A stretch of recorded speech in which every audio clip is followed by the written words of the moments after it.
Rose press box office நேயர்களுக்கு அன்பு வணக்கம். நிகழ்ச்சிக்குள்ள போறதுக்கு முன்னாடி லைக், ஷேர், சப்ஸ்கிரைப் பண்ணுங்க. வாங்க நிகழ்ச்சிக்குள்ள போலாம்.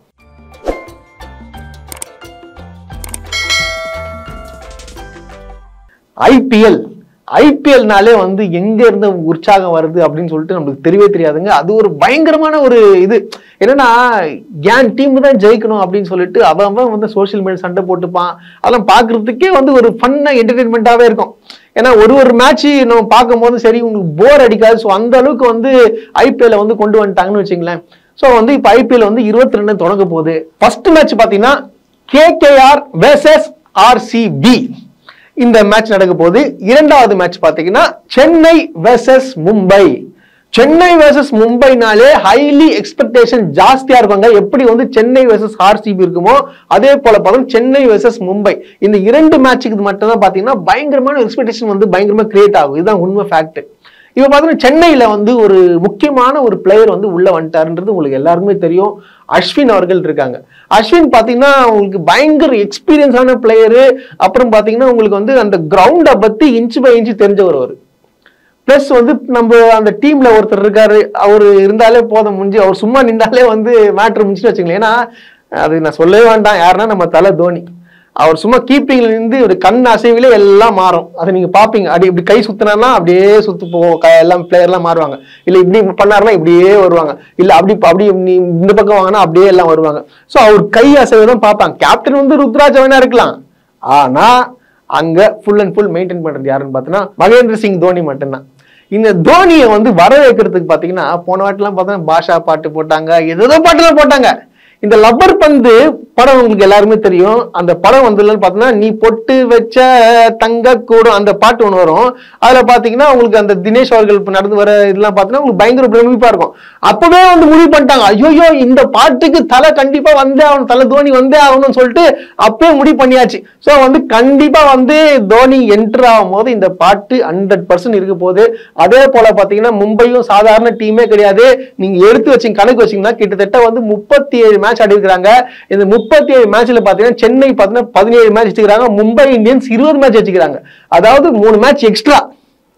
இப்ப வரைக்கும் ஐபிஎல் ஹிஸ்டரியில மும்பை தான் பாத்தீங்கன்னா அதிகமான வந்து கப்பு வாங்கியிருக்கிறாங்க. இந்த வாட்டி சென்னை ஜெயிச்சுன்னா அந்த ரெக்கார்டை வந்து கண்டிப்பா பிரேக் பண்ணிடும். ஆமா, கண்டிப்பா வந்து எனக்கும் மிகப்பெரிய ஒரு ஆசை, ஒரு பெரிய ஆசை இருக்கு. அது என்ன ஆசைன்னு பாத்தீங்கன்னு வச்சுங்களேன், நான் எப்படியாவது ஒரு வாட்டியாவது தோனி அவர்களை வந்து நேர்ல பார்த்துக்கணும், சென்னை ஸ்டேடியத்துல நான் உட்காந்து பார்க்கணும்னு சொல்லிட்டு நேத்து நான் என்ன பண்ணேன்னா டிக்கெட் புக்கிங்க்கு போனேன்.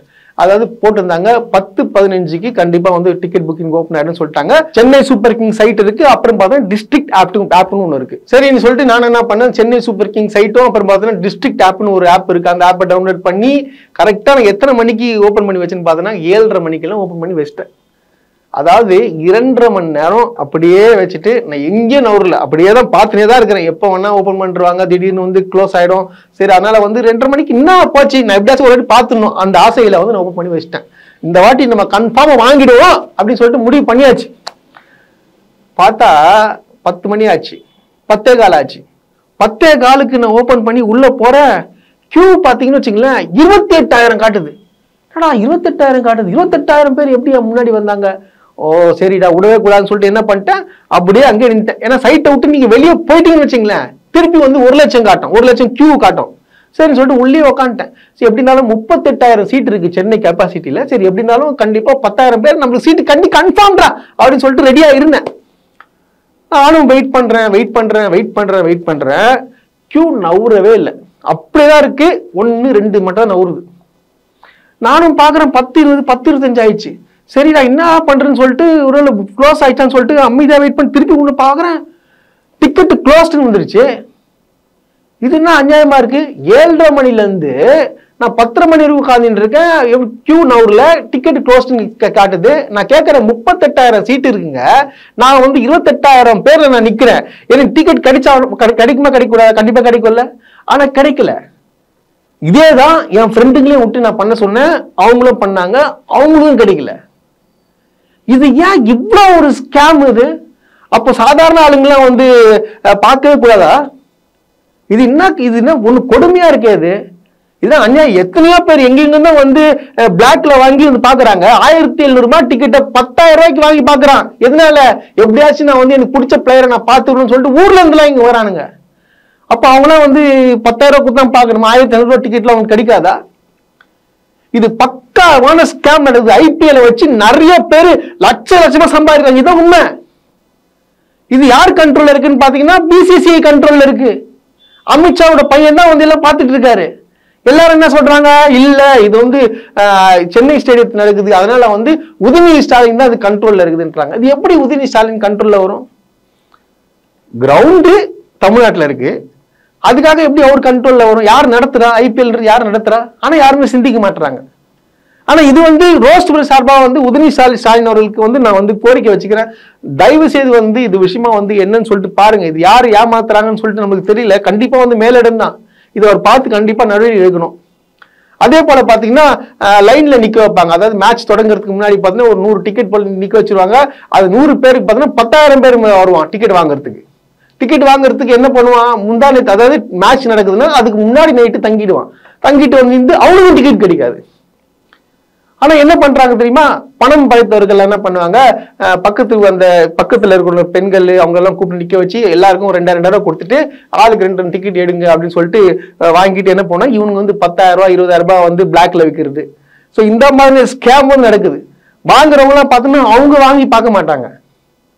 நீங்களே பார்க்கலாம் அந்த வீடியோ, பல வீடியோகள்லாம் வந்திருக்கு. நிக்கிறது, நீங்க எதுக்குமா நீங்க நிக்கிறீங்க நான் நிக்கிறேன்னு கேட்டா இல்ல வந்து சும்மா நிக்கிறேன் என் பையன் கேட்டான் அப்படின்னு சொல்லுவாங்க. ஆனா என்ன பண்ணா டிக்கெட்டை வந்து எடுத்துன்னு போயிட்டு அவங்களுக்கு யாரு காசு கொடுத்தாங்களோ அவங்ககிட்ட கொடுத்துருவாங்க. சோ வந்து இதை வந்து ஒரு தொழிலாவே வருஷம் இந்த 2 மாசம் தொழிலாவே பண்ணிட்டு இருக்கிறாங்க. அவங்களும் சம்பாதிக்கிறாங்க. ஏகப்பட்ட பேர் இதெல்லாம் சம்பாதிக்கிறாங்க. ஏகப்பட்ட வந்து ஸ்கேம் நடக்குது இந்த ஐபிஎல்ல. இதை வந்து யாருமே வந்து தட்டிட்டு கேட்க மாட்டாங்க. அப்படியே விட்டுறாங்க. என்ன ஒரு வாட்டி என்னடா போனா போட்டான்னு சொல்லிட்டு விட்டுறாங்க. பட் ஆனா சாதாரண ஆட்களால பாத்தீங்கன்னா ஐபிஎல்ன்றது பார்க்க முடியல. டிவில தான் உட்காந்து பாக்குறாங்க. நான் ஒரே ஒரு கோரிக்கை மட்டும் எல்லாருக்கும் நான் ஒண்ணே சொல்றேன். தயவு செய்து ஐபிஎல் வந்து நேர்ல பாக்குறத விட்டுட்டுன்னா இவங்க திருந்திடுவானுங்க. நம்ம டிவிலே பாத்துக்கலாம். ஏன்னா இந்த அளவுக்கு வந்து நம்மளை ஏமாத்தி இந்த மாதிரி மன உளைச்சல் உள்ளாக்கி இந்த மாதிரிலாம் டிக்கெட் விற்கிறாங்களே, இதெல்லாம் வந்து இது வந்து எப்படி சொல்றேன்னு புரியல. அதான் தயவு செய்து வந்து இதெல்லாம் அவாய்ட் பண்ணிட்டு டிவிலே பார்த்துட்டு முடிஞ்சு போச்சு. அப்ப அவன் திருந்துவான். யாரும் கிரவுண்டுக்கு வரமாட்டாங்க, என்ன நடக்குதுன்னு சொல்லிட்டு அவன் திரும்பிடுவான். ஆனா நம்மளாம் யாருமே கேட்க மாட்டோம். ஆனா போடா இவங்க எல்லாம் ஒரு ஆளு கத்தின்னு இருப்பான், ஒரு பெரிய சொன்னா நாங்க கேட்டுவான்னு சொல்லிட்டு 17,700 ரூபாய் டிக்கெட்டை வந்து 10,000 ரூபாய் கொடுத்து வாங்கிட்டு அங்க போவான். அங்க போனா டூப்ளிகேட் டிக்கெட்டா வரும். அப்ப அங்க இருந்து கதுறான், மைக்க போச்சு, ஐயோ ஏமாட்டேன், ஊர்ல இருந்து வந்தேன்னு இந்த மாதிரி பண்ணிட்டாங்களேன்னு. அதனால வந்து நம்ம தான் வந்து இந்த விஷயத்துல வந்து சேஃப்டியா கரெக்டா இருக்கணும். டிக்கெட் வாங்குறீங்களா வாங்குங்க, கரெக்டான ஆட்கள்கிட்ட வாங்க. இது ஏகப்பட்ட பேர் பார்த்தோம்னா ஃபேக் ஐடி ஒரே டிக்கெட்டை வந்து 20 பேர்கிட்ட விற்பான். அந்த ஒரே நைட்ல மட்டும் அவன் 1 லட்சம் ரூபாய்க்கு மேல சம்பாரிச்சுன்னு போறான். இது நடக்குதுங்க. அதனால தயவு செய்து எல்லாமே உஷாரா இருங்க.